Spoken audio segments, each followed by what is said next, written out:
അതിലേക്ക് ആദ്യമായി ലിബ മറിയം പരിശുദ്ധമായ ഖുർആൻ ഷരീഫിലെ ആദ്യത്തെ അധ്യായം സൂറത്തുൽ ഫാത്തിഹ ഓതിക്കൊണ്ട് നമ്മുടെ കാര്യപരിപാടികൾ ആരംഭിക്കുന്നു.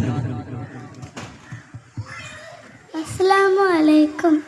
അഊദു ബില്ലാഹി മിനശ് ശൈത്വാനിർ റജീം. ബിസ്മില്ലാഹിർ റഹ്മാനിർ റഹീം. റഹ്മാനിർ റഹീം. മാലിക് യൗമിദ്ദീൻ. ഇയ്യാക നഅ്ബുദു വഇയ്യാക നസ്തഈൻ. ഇഹ്ദിനസ് സിറാത്തൽ മുസ്തഖീം. സിറാത്തൽ ലദീന അൻഅംത അലൈഹിം ഗൈറിൽ മഗ്ദൂബി അലൈഹിം വലദ്ദാലീൻ. ആമീൻ. അസ്സലാമു അലൈക്കും. നസല്ലി റസൂലുൽ കരീം. അമ്മാ ബഅദ്. ബഹുമാനമുള്ള സഹോദരങ്ങളെ, സ്നേഹിതരെ, പ്രിയപ്പെട്ട കുടുംബക്കാരെ,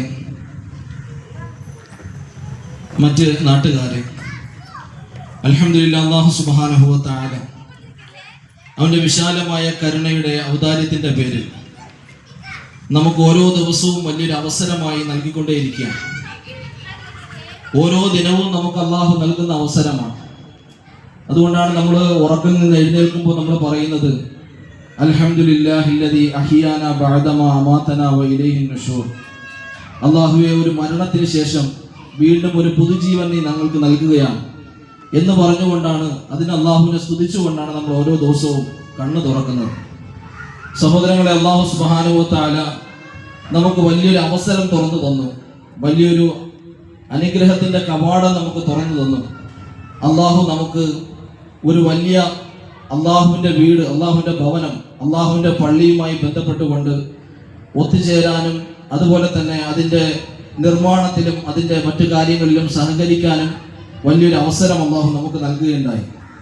സഹോദരങ്ങളെ, ഈ നാട്, ഈ സ്ഥലം, ഈ നഗർ അറിയപ്പെടുന്നത് മദീന എന്ന പേരിലാണ്. മദീന എന്ന് പറഞ്ഞാൽ സൗദി അറേബ്യയിലെ ഒരു വിശാലമായ ഒരു സ്ഥലമാണ്. റസൂലുള്ളാഹി സ്വല്ലല്ലാഹു അലൈഹി വസല്ലമ തങ്ങളുടെ നുബുവത്തിൻ്റെ ദീനിൻ്റെ പരിശ്രമത്തിൻ്റെ തുടക്കത്തിൽ മക്കയിൽ നിന്ന് ഒരുപാട് വേദനകൾ സഹിച്ചപ്പോൾ നബി സല്ലല്ലാഹു അലൈഹി വസല്ലമ തങ്ങൾക്ക് എവിടെയാണ് ഒരു അത്താണി കിട്ടുക എന്ന് അന്വേഷിച്ച് പലയിടത്തും സഹാബാക്കളെ യാത്രയാക്കിയിട്ടുണ്ട്. അബിസീനിയയിലേക്ക് സഹാബാക്കൾ യാത്ര ചെയ്തിട്ടുണ്ട്. അബിസീനിയയിലെ രാജാവ് അവരെ 2 കരങ്ങൾ നീട്ടി സൽക്കരിച്ചു. പക്ഷേ അവരുടെ ദീനിനെ ഉൾക്കൊള്ളാൻ തയ്യാറായിട്ടില്ല. മറുവശത്ത് മദീന, അല്ലാഹു സുബ്ഹാനഹു വ തആല റസൂലുള്ളാഹി സ്വല്ലല്ലാഹു അലൈഹി വസല്ലമ തങ്ങൾ മദീനത്തുകാർ അവരെ സ്വീകരിച്ചു എന്ന് മാത്രമല്ല, അവർക്ക് വേണ്ടിയിട്ടുള്ള വളരെ വേദനിപ്പിക്കുന്ന ചരിത്രമാണത്. സഹോദരങ്ങളെ, ശേഷം നബി സല്ലല്ലാഹു അലൈഹി വസല്ലമ തങ്ങൾ മദീനയിലേക്ക് പോയി. മദീനയിൽ 2 കരങ്ങളും നീട്ടി നബി സല്ലല്ലാഹു അലൈഹി വസല്ലമ തങ്ങളെ സ്വീകരിച്ചു. അതിൻ്റെ ബർക്കത്താണ് ഇന്ന് നമ്മൾ കാണുന്നത്. മക്കയിൽ ഹജ്ജിനും ഉംറയ്ക്കൊക്കെ യാത്ര ചെയ്യുന്നവർ മക്കയിൽ വേറൊരു അവസ്ഥയാണ് കാണുക, മദീന മറ്റൊരവസ്ഥയാണ്. മദീന എന്ന് പറഞ്ഞാൽ ശാന്തതയുടെ നാടാണ്, വിശാലമായ മനസ്സുള്ള നാട്ടുകാരുടെ നാടാണ്. അവിടെ എല്ലാത്തിനും ഒരു റാഹത്താണ്. അവിടുത്തെ പള്ളിയിൽ ഒരു അല്പസമയം ഇരിക്കലും റാഹത്താണ്. മനസ്സിന് വല്ലാത്ത കുളിർമ ഉണ്ടാകുന്ന ഒരു അനുഭവമാണ് മദീനയിലുള്ളത്. സഹോദരങ്ങളെ, ഈ നഗരത്തെയും ഈ സ്ഥലത്തെയും നമ്മളിന്ന് വിശേഷിപ്പിക്കുന്നത് മദീന എന്നാണ്. അള്ളാഹു അത്തരത്തിലൊരു മദീനയായി ഈ നാടിനെയും അള്ളാഹു കബൂലാക്കുമാറാകട്ടെ. സഹോദരങ്ങളെ, അള്ളാഹു വലിയൊരു തൗഫീക്ക് നൽകി. ഒരു പള്ളിയുമായി ബന്ധപ്പെട്ടവരിൻ്റെ നിർമ്മാണത്തിൽ നമുക്ക് വലിയൊരു അതിൻ്റെ ഒരു ഭാഗമാകാൻ വേണ്ടിയിട്ട് അള്ളാഹു നമുക്ക് തൗഫീക്ക് നൽകി. ഏകദേശം 4 വർഷങ്ങൾക്ക് മുമ്പ് ഇവിടെ പള്ളിയുമായി ബന്ധപ്പെട്ടുകൊണ്ട് ആദ്യത്തെ കുറ്റിയടിച്ചു. ബഹുമാന്യനായ ഉസ്താദ് ആബിദ് മൗലവി അതിൻ്റെ തുടക്കം കുറിച്ചു. ശേഷം സഹോദരങ്ങളെ, കുറേ നാൾ ഇതിൻ്റെ പണി ഒന്നും എത്താത്ത രീതിയിൽ അത് പതുക്കെ അത് നിലച്ചു കിടക്കുകയായിരുന്നു. ബഹുമാനപ്പെട്ട സഹോദരൻ ഹാജ സാഹിബ് അതിൻ്റെ നിർമ്മാണ ചുമതലകൾ ഏറ്റെടുക്കുകയും അതിൻ്റെ എല്ലാ ഉത്തരവാദിത്തങ്ങളും ഏറ്റെടുക്കുകയും ചെയ്തുകൊണ്ട് അതിൻ്റെ പണികൾ തുടങ്ങി. നിങ്ങൾക്ക് എല്ലാവർക്കും അറിയാം, എൻ്റെ സഹോദരൻ എഞ്ചിനീയർ അഫ്സൽ സാഹിബ്, അദ്ദേഹം ഇതിൻ്റെ ബാക്കിയുള്ള ചുക്കാൻ പിടിക്കുകയും അദ്ദേഹത്തിൻ്റെ പൂർണ്ണമായ ചുമതലയിലും അതുപോലെ തന്നെ അതിൻ്റെ ഉത്തരവാദിത്തത്തിലും ഇതിൻ്റെ പണികൾ നടന്നുവെങ്കിലും ഏകദേശം അതിൻ്റെ ആദ്യത്തെ ബേസ്മെൻറ്റോടുകൂടി നമ്മളുടെ അടുത്തുണ്ടായിരുന്ന പൈസയും ബാക്കിയുള്ള കാര്യങ്ങളെല്ലാം തീർന്നു. പിന്നെയും ഈ പള്ളി എന്നുള്ളൊരു സംരംഭം അവിടെ വീണ്ടും നിലച്ചു പോവുകയായിരുന്നു. പിന്നെ എന്ത് ചെയ്തെന്ന് വെച്ചാൽ, നമുക്ക് മരണപ്പെട്ടു പോയ തൊട്ടടുത്തുള്ള മുജീബ് സാഹിബ് ശാന്തിവേളയിലുള്ള അദ്ദേഹം ഇതിന്റെ സംഭവങ്ങളെ കുറിച്ച് അറിയുകയും അദ്ദേഹം 50,000 രൂപ ഒരു ലോഡ് കല്ല്, അതിന് ഉതകുന്ന ഒരു നിലയ്ക്ക് വേണ്ടിയിട്ടുള്ള കല്ലിറക്കി തരാമെന്ന് വാഗ്ദാനം ചെയ്യുകയും, അള്ളാഹു അദ്ദേഹത്തിന്റെ ഖബറിനെ വിശാലമാക്കി കൊടുക്കട്ടെ, അദ്ദേഹത്തിന്റെ മരണത്തിന് ശേഷം അവരുടെ മക്കൾ നമുക്ക് അതുകൊണ്ടുവന്ന് തരികയും അത് വെച്ചിട്ടാണ് പിന്നെ പണികൾ തുടങ്ങുന്നത്. സൗരങ്ങളെ, ഒന്നാമത്തെ നിലയായി വീണ്ടും പണി നിന്നു പോയപ്പോൾ അങ്ങനെ പലതരത്തിലുള്ള ആൾക്കാർ, പല രീതിയിലുള്ള ആൾക്കാർ നമ്മളെ സമീപിക്കുകയും നമ്മളോട് സഹകരിക്കുകയും നമുക്ക് എല്ലാ തരത്തിലും പിന്തുണ നൽകുകയും ചെയ്തതിന്റെ അടിസ്ഥാനത്തിലാണ് ഇന്ന് ഈ രീതിയിൽ ഒരു ഭവനമായി അള്ളാഹുവിന്റെ വീടായി ഇത് മാറി നിൽക്കുന്നത്. സൗരങ്ങളെ, സാധാരണ ദിനേന ജോലി ചെയ്ത് ജീവിക്കുന്ന ആൾക്കാരുടെ വിഹിതം ഈ പള്ളിയിലുണ്ട്. അതുപോലെ തന്നെ ഒരാള് ഈ പണിയെല്ലാം ഇങ്ങനെ നിർത്തിവെച്ച് ഒരു പരിപാടി ഇനിയിപ്പോൾ ഉടൻ നടക്കാത്ത അവസ്ഥയിൽ സാമ്പത്തികമായി ബുദ്ധിമുട്ടുകളിലായി നിന്നപ്പോൾ ഒരാള് പെട്ടെന്ന് വിളിക്കുകയും അദ്ദേഹം പറയുകയും ചെയ്തു, എൻ്റെ വാപ്പ മരണപ്പെട്ടു, വാപ്പയുടെ ചികിത്സയ്ക്ക് വേണ്ടിയിട്ട് ഞാൻ മാറ്റി വെച്ചിരുന്ന കുറച്ച് പൈസയുണ്ട്, അത് കൊണ്ടുവന്ന് തരാം, അത് വെച്ചുകൊണ്ട് ബാക്കി പണികൾ നിങ്ങൾ തുടങ്ങണമെന്ന് പറഞ്ഞു. അൽഹംദുലില്ലാഹ്, അള്ളാഹുവിന്റെ വലിയ ഫദ്ല് കൊണ്ട് സഹോദരങ്ങളെ 1 ലക്ഷം രൂപ അദ്ദേഹം കൊണ്ടുവന്ന് തന്നു. ആ അടിസ്ഥാനത്തിൽ വീണ്ടും പണികൾ തുടങ്ങി. സഹോദരങ്ങളെ, അങ്ങനെ പല രീതികളിലായി പലവരുമായി ബന്ധപ്പെട്ടുകൊണ്ട് അങ്ങനെ ഓരോ കാര്യങ്ങളും ഏറ്റെടുത്ത് ഇന്നീ കാണുന്ന രീതിയിൽ നമ്മുടെ മുമ്പിൽ 1500 സ്ക്വയർ ഫീറ്റുകളിലായി 100 പേർക്ക് നമസ്കരിക്കാൻ ഉതകുന്ന രീതിയിൽ അള്ളാഹുവിന്റെ ഭവനം എത്തി നിൽക്കുകയാണ്. സഹോദരങ്ങളെ, തീർന്നിട്ടില്ല. ഇനിയും ഇൻഷാ അല്ലാഹ് തുടർന്നും ബാക്കിയുള്ള പണികളും പൂർത്തിയാക്കി അത് എത്രയും വേഗം ഇത് ജനങ്ങൾക്ക് തുറന്നു കൊടുക്കുന്ന രീതിയിൽ ഇതിന്റെ പണികൾ പൂർത്തിയാക്കണമെന്നാണ് ആഗ്രഹിക്കുന്നത്. അള്ളാഹു തൗഫീഖ് നൽകുമാറാകട്ടെ. സഹോദരങ്ങളെ, അതിനിടയിൽ പലതരത്തിലുള്ള അഭ്യൂഹങ്ങളും നാട്ടിലും പരിസരത്തുമായി പറയുന്നുണ്ട്. ഇത് ഒരു കുടുംബം നടത്തുന്ന പള്ളിയാണ്, ഇത് കുടുംബത്തിന്റെ പള്ളിയാണ് എന്നൊരു രീതിയിൽ. മറുവശത്ത് ഏതെങ്കിലുമൊക്കെ സംഘടനകളോട് ചേർത്തുകൊണ്ട് ഇത് രണ്ടും നമ്മൾ പൂർണ്ണമായും എതിർക്കുകയാണ്. ഇത് ഉമ്മത്തിന്റെ പള്ളിയാണ്, ഉമ്മത്തിന്റെ പള്ളി എന്നുള്ള രീതിയിലാണ് ഇത് ചെയ്തിട്ടുള്ളത്. ഇത് നമ്മളുടെ കൂട്ടായ്മയിൽ ചെയ്യുന്ന, എല്ലാവരും ചേർന്ന് സഹകരിച്ച് ചെയ്യുന്ന ഒരു സംവിധാനമാണ്. അള്ളാഹു സുബ്ഹാനഹു വ തആല എത്രയും വേഗം അതിന്റെ പണികൾ പൂർത്തീകരിക്കാനും അതിൽ ഉദ്ദേശിക്കപ്പെടുന്നതായിട്ടുള്ള സൽക്കർമ്മങ്ങൾ എത്രയും വേഗം നടപ്പിലാകാനും അള്ളാഹു തൗഫീഖ് നൽകുമാറാകട്ടെ. നമ്മളിത് ആഗ്രഹിക്കുന്ന സഹോദരങ്ങളെ, ഈ നാട്ടിൽ, ഈ പള്ളിയിൽ, ഈ പ്രദേശത്ത് ദീനിന്റെ ഇൽമു പഠിക്കാനും മനസ്സിലാക്കാനും വേണ്ടി വിദേശ നാടുകളിൽ നിന്ന് പോലും ആൾക്കാർ വരണം. ഇൻഷാ അല്ലാഹ് ഇവിടുത്തെ ആൾക്കാർ ദീനിന്റെ ദഅവത്തുമായി ബന്ധപ്പെട്ടുകൊണ്ട് ലോകത്തിന്റെ പല ഭാഗങ്ങളിലും എത്തിപ്പെടണം. ഇതാണ് നമ്മളുടെ ഒരു ആഗ്രഹം. അതുകൊണ്ട് സഹോദരങ്ങൾ, ഇൻഷാ അല്ലാഹ് നിങ്ങൾ എല്ലാവരും ദുആയിൽ ഓർമ്മപ്പെടുത്തി ഈ എത്രയും വേഗം ഇതിന്റെ പണികൾ പൂർത്തിയാക്കി ഇതിനെ പൂർണ്ണമായ രീതിയിൽ ഈ സംവിധാനം കൊണ്ടുവരാൻ വേണ്ടി അള്ളാഹു തൗഫീഖ് നൽകുമാറാകട്ടെ. ഇൻഷാ അല്ലാഹ് മുഖ്യ പ്രഭാഷണത്തിലേക്ക് ബഹുമാനപ്പെട്ട ഉസ്താദ് സലീം മനാരി അൽ ഖാസിമി അവരുടെ വിനീതമായി സ്വാഗതം ചെയ്യുകയാണ്. ഉസ്താദ് അവർ തിരുവനന്തപുരം ജില്ലയുടെ മർക്കസിന്റെ ഇമാമാണ്. പരപ്പയം ജാമിയ ജമാലിയ എന്ന സ്ഥാപനത്തിലെ അറബി കോളേജിലെ പ്രിൻസിപ്പളുമാണ്. സാബൂതം ശ്രദ്ധിക്കുവാൻ എല്ലാവരെയും വിനീതമായി സ്വാഗതം ചെയ്യുന്നു. അലൈക്കും വറഹ്മത്തുള്ളാഹി വബറകാതുഹു.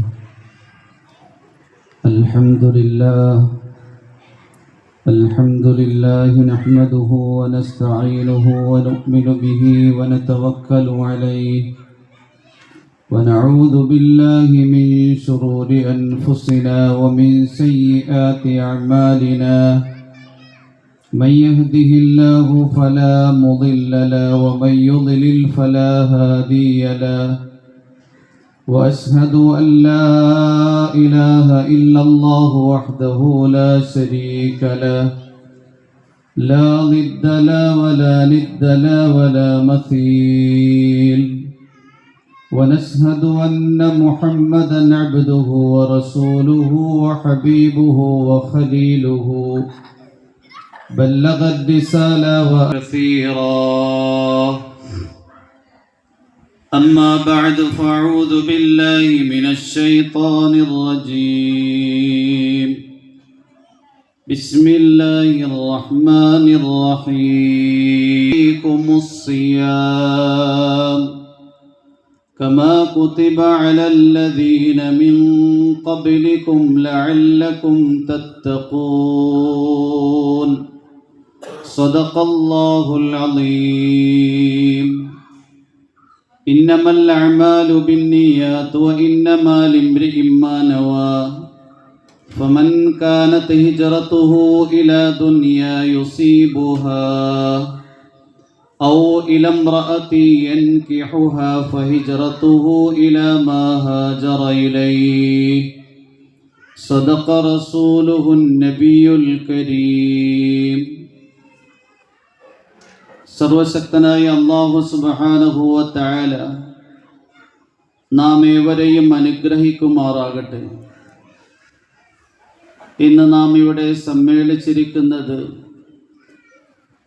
റമളാനെ സ്വാഗതം ചെയ്യുന്നതിന് വേണ്ടിയിട്ടാണ്. അഹ്ലൻ യാ റമളാൻ എന്ന വിഷയത്തിൽ പ്രഭാഷണം കേൾക്കാൻ വേണ്ടി ഒരുമിച്ച് കൂടിയിരിക്കുന്നവരാണ് നാം ഓരോരുത്തരും. നമ്മുടെ മുന്നിൽ നിർമ്മിക്കപ്പെട്ടിരിക്കുന്ന ഒരു പള്ളി, അതിൻ്റെ പണി ഏകദേശം പൂർത്തിയായി അതിൻ്റെ പൂർണ്ണതയിലേക്ക് എത്തുന്ന ഈ സന്ദർഭത്തിൽ നമ്മൾ ഓരോരുത്തരും പള്ളി എന്നതിൻ്റെ പേരിൽ ഹൃദയം കൊണ്ട് സന്തോഷിക്കണം. കാരണം ഒരു നാട്ടിൽ അള്ളാഹുവിൻ്റെ റഹ്മത്ത് ആദ്യമായി ഇറങ്ങുന്നത് പള്ളിയിലാണ്. ആ പള്ളിയിൽ നിന്നാണ് വീടുകളിലേക്ക് അള്ളാഹുവിൻ്റെ റഹ്മത്ത് വിതരണം ചെയ്യപ്പെടുന്നത്. പള്ളി എത്ര കൊണ്ട് നന്മകൾ കൊണ്ട് സജീവമായിരിക്കും. ഉമർ അൽ ഫാറൂഖ് റളിയല്ലാഹു അൻഹുവിൻ്റെ ഖിലാഫത്ത് കാലത്ത് ഖലീഫത്തുൽ മുസ്ലിമീൻ ഉമർ അൽ ഫാറൂഖ് റളിയല്ലാഹു അൻഹു മദീനയിൽ നിന്ന് ഷാമിലേക്ക് പോയി. ഷാമിലെ ഗവർണറായിരുന്ന മുആവിയത്തുൽ കന്ദിയായെ വിളിച്ചിട്ട് ചോദിച്ചു, ഈ രാജ്യത്തിലെ പള്ളിയുടെ അവസ്ഥ എന്താണ്? എന്നിട്ട് ഖലീഫത്തുൽ മുസ്ലിമീൻ ഉമർ റളിയല്ലാഹു അൻഹു ഷാമിലെ ഗവർണറായിരുന്ന മുആവിയത്തുൽ കന്ദിയോട് പറയുകയുണ്ടായി, ഈ രാജ്യത്തിലെ പള്ളികളുടെ അവസ്ഥ എൻ്റെ ഊഹത്തിൽ 5 നേരം നമസ്കരിക്കാൻ വേണ്ടി മാത്രം നിർമ്മിക്കപ്പെട്ടിരിക്കുകയാണ്. പോകും. ഷാമിലെ ഗവർണറായിരുന്ന മുആവിയത്തുൽ കന്ദിയ പറഞ്ഞു, ഖലീഫത്തുൽ മുസ്ലിമീൻ ഉമർ, നിങ്ങളുടെ ധാരണ തെറ്റാണ്. ഞങ്ങളുടെ ഈ രാജ്യത്തിൽ നിർമ്മിക്കപ്പെട്ടിരിക്കുന്ന പള്ളികളുടെ അവസ്ഥ അതല്ല. 5 നേരം നമസ്കരിച്ചു കഴിഞ്ഞിട്ട് പള്ളി അടയ്ക്കപ്പെടുന്ന അവസ്ഥയല്ല.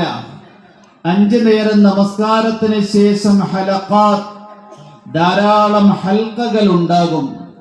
ഖുർആൻ പഠിക്കുകയും പഠിപ്പിക്കുകയും ചെയ്യുന്ന ഹൽക്ക, ദീനിന്റെ നിയമങ്ങൾ പഠിക്കുകയും പഠിപ്പിക്കുകയും ചെയ്യുന്ന ഹൽക്കകൾ, ഹൃദയത്തിൽ ഈമാനിന് ഉന്മേഷം നൽകുന്ന ഈമാനിയായ കാര്യങ്ങൾ ചർച്ച ചെയ്യുന്ന ഹൽക്കകൾ, ഇങ്ങനെ വ്യത്യസ്തമായ കൂട്ടങ്ങളും സംഘങ്ങളും 5 നേരത്തെ നമസ്കാരത്തിന് ശേഷവും പള്ളിയിൽ ഉണ്ടായിരിക്കും.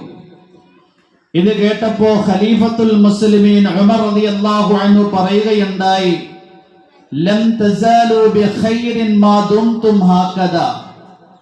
നിങ്ങളുടെ ഈ രാജ്യത്തിന്റെയും പ്രദേശത്തിന്റെയും പള്ളികളുടെ അവസ്ഥ ഇതാണ് എങ്കിൽ 5 നേരത്തെ നമസ്കാരത്തിന് ശേഷവും പള്ളികൾ അള്ളാഹുവിന്റെ ദീൻ പഠിക്കുകയും പഠിപ്പിക്കുകയും ചെയ്യുന്ന സംവിധാനം കൊണ്ട് സജീവമാണ് എങ്കിൽ നിങ്ങൾ ഖൈറിലായിരിക്കും, നന്മയിലായിരിക്കും.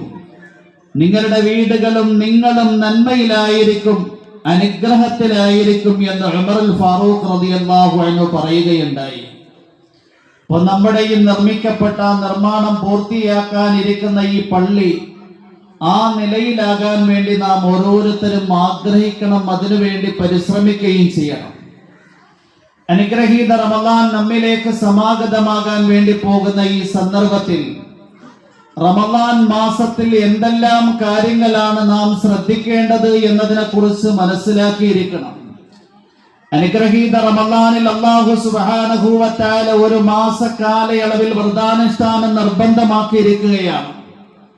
ആ വ്രതാനുഷ്ഠാനത്തിന്റെ ഭൗതികവും ആത്മീയവുമായ പ്രയോജനങ്ങൾ അല്ലാഹുവിന്റെ പ്രവാചകൻ മുഹമ്മദ് റസൂലുള്ളാഹി സല്ലല്ലാഹു അലൈഹി വസല്ലം തങ്ങൾ ഖുർആനിന്റെയും ഹദീസിന്റെയും രൂപേണ വിവരിച്ചു നൽകിയിട്ടുണ്ട്. അനുഗ്രഹീത റമളാനിലെ വിശുദ്ധ റമളാനിലെ വ്രതാനുഷ്ഠാനത്തിന്റെ ഭൗതിക നേട്ടം എന്തൊക്കെയാണ്? ഭൗതിക നേട്ടമാണ് മനുഷ്യന് വ്രതാനുഷ്ഠാനത്തിലൂടെ ശാരീരിക ആരോഗ്യം നേടിയെടുക്കാൻ കഴിയുമെന്നത്.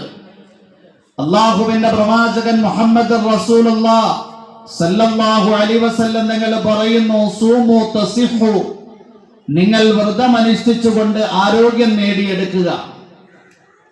ഇന്ന് നമ്മുടെ ഒക്കെ തെറ്റായ ഒരു സങ്കല്പമാണ്, പ്രത്യേകിച്ച് ന്യൂ ജനറേഷൻ. ആരോഗ്യം നേടിയെടുക്കണമെങ്കിൽ, ആരോഗ്യം പുഷ്ടിപ്പെടണമെങ്കിൽ അമിതമായത് കിട്ടുന്നത് എല്ലാം വാരി വലിച്ച് തിന്നുകയും കുടിക്കുകയും ചെയ്യണം. എന്നാൽ യഥാർത്ഥത്തിൽ മനുഷ്യൻ അവന്റെ ആരോഗ്യം നേടിയെടുക്കാൻ കഴിയുന്നതിന്, അവന്റെ ശരീരത്തിലെ ആരോഗ്യം പുഷ്ടിപ്പെടുത്തുന്നതിനു വേണ്ടി അന്നപാനീയങ്ങളിൽ നിയന്ത്രണം ഏർപ്പെടുത്തുകയാണ് വേണ്ടുന്നത്. ഹാറൂൺ റഷീദ് ചക്രവർത്തിയുടെ സദസ്സിലേക്ക് ഒരു ക്രൈസ്തവ പുരോഹിതനായ ഡോക്ടർ കടന്നു വന്നു. അദ്ദേഹം ചോദിക്കുകയുണ്ടായി, നിങ്ങളുടെ നിയമപുസ്തകമാണല്ലോ വിശുദ്ധ ഖുർആൻ. ആ വിശുദ്ധ ഖുർആനിൽ മനുഷ്യനെ ആത്മീയതയിലേക്ക് നയിക്കുന്ന മുഴുവൻ കാര്യങ്ങളും പരാമർശിച്ചിട്ടുണ്ട്. എന്താ മനുഷ്യന്റെ ശരീരത്തിന്റെ ആരോഗ്യത്തെ സംബന്ധിക്കുന്ന എന്തെങ്കിലും കാര്യങ്ങൾ ഖുർആനിൽ പ്രതിപാദിച്ചിട്ടുണ്ടോ? കാരണം ദീനിന്റെ ഇൽമു എന്ന് പറഞ്ഞു കഴിഞ്ഞാൽ അത് അറിവിന്റെ പകുതി.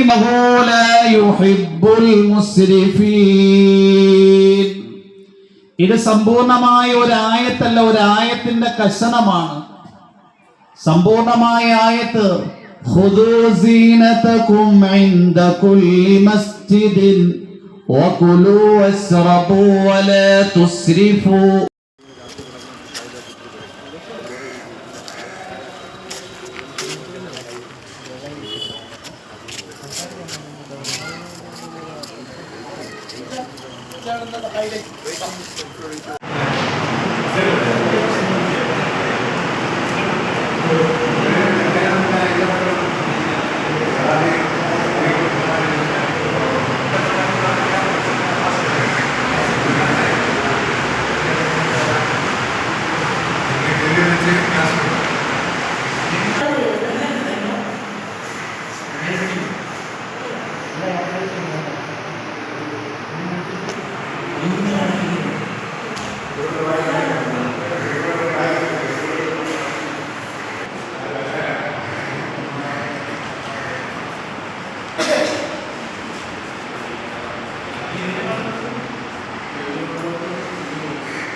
വാരി വലിച്ച് കഴിക്കുന്നത് കൊണ്ടാണ് ഇന്ന് മാറിയ ഈ ഭക്ഷണക്രമത്തിന്റെ പേരിൽ ധാരാളം രോഗങ്ങൾക്ക് അഡിക്റ്റുകളായി പോവുകയാണ്. മെഡിക്കൽ കോളേജിൽ ക്യാൻസർ സെന്ററിൽ ചെന്ന് കഴിഞ്ഞാൽ ഉദര ക്യാൻസർ ബാധിച്ച ധാരാളം ചെറിയ ചെറിയ കുട്ടികളെ നമുക്ക് കാണാൻ പറ്റും. എന്തുകൊണ്ടാണ്? അഭിനിവേശമുള്ള പ്രായമാണ്. എന്തും കഴിക്കുകയും കുടിക്കുകയും ചെയ്യുന്നതിലൂടെ പടിപടിയായി അവന്റെ വയറ്, അവന്റെ കിഡ്നി, അവന്റെ കരളെല്ലാം രോഗബാധിതമായി ഒരു പ്രായമാകുമ്പോ പിന്നെ രോഗിയായി അധപ്പതിച്ചു പോവുകയാണ്. അല്ലാഹു കാക്കുമാറാകട്ടെ.